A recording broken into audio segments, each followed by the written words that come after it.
अक्सर पेशेंट मेरे से ओपीडी में पूछते हैं कि सर मैं रेगुलर मास्टरबेशन करता हूँ, दिन में 2-3 बार करता हूँ, क्या मेरा स्पर्म काउंट कम हो जाएगा? नमस्कार, मैं डॉक्टर हिमांशु पराशर। आज इस वीडियो में आपको बताऊंगा कि अगर आप भी रेगुलर मास्टरबेशन करते हैं तो क्या आपका स्पर्म काउंट कम हो सकता है? तो चलिए वीडियो को स्टार्ट करते हैं। इस टॉपिक पे आने से पहले मैं आपको एक चीज़ बता देता हूँ कि स्पर्म काउंट होता क्या है और क्यों ज़रूरी है।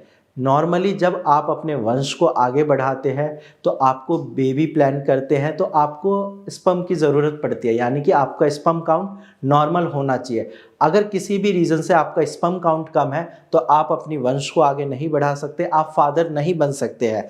तो इसीलिए स्पर्म का नॉर्मल होना क्वांटिटी वाइज भी और क्वालिटी वाइज भी बहुत ज़्यादा ज़रूरी है। अब अकॉर्डिंग टू WHO अगर आपका स्पर्म काउंट 16 मिलियन पर ml से ज़्यादा है तो वो नॉर्मल कंडीशन में आता है, लेकिन अगर आपका स्पर्म काउंट इससे कम है तो आपको घबराने की ज़रूरत है, क्योंकि आप जब बेबी प्लान करेंगे तो चांसेस हैं कि आपकी वाइफ प्रेग्नेंट ना हो। वहीं इसके साथ साथ आपको अपने स्पर्म की मोटिलिटी और मॉर्फोलॉजी का भी ध्यान रखना है, क्योंकि अगर स्पर्म काउंट मान लो आपका 70 मिलियन भी आ जाता है लेकिन मोटिलिटी 0 है या 10% है तो कोई फ़ायदा नहीं है, क्योंकि 90% स्पर्म आपके डेड हैं जो किसी काम के नहीं है। तो इसीलिए आपको मोटिलिटी का भी ध्यान रखना है, साथ में मॉर्फोलॉजी यानी स्पर्म का स्ट्रक्चर भी नॉर्मल होना चाहिए। ये तो बात हो गई स्पर्म की। अब हम बात करते हैं कि क्या सच में मास्टरबेशन से स्पर्म काउंट कम होता है।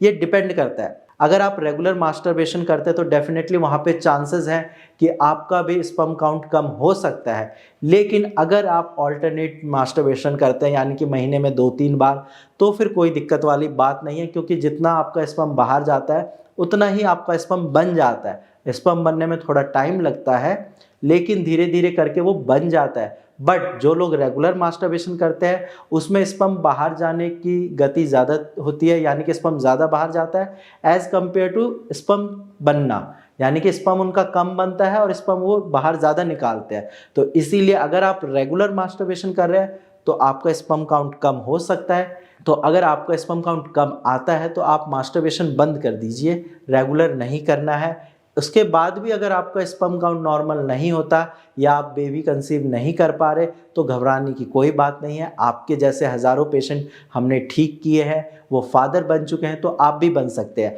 आपको बस एक छोटा सा काम करना है, आप नीचे दिए गए नंबर पे कॉल करिए और अगर आपके पास कोई टेस्ट रिपोर्ट है तो आप डायरेक्ट मेरी टीम से शेयर करिए, आपका भी स्पर्म काउंट बढ़ जाएगा और आप भी फादर बन सकते हैं। आज की वीडियो में इतना ही, धन्यवाद।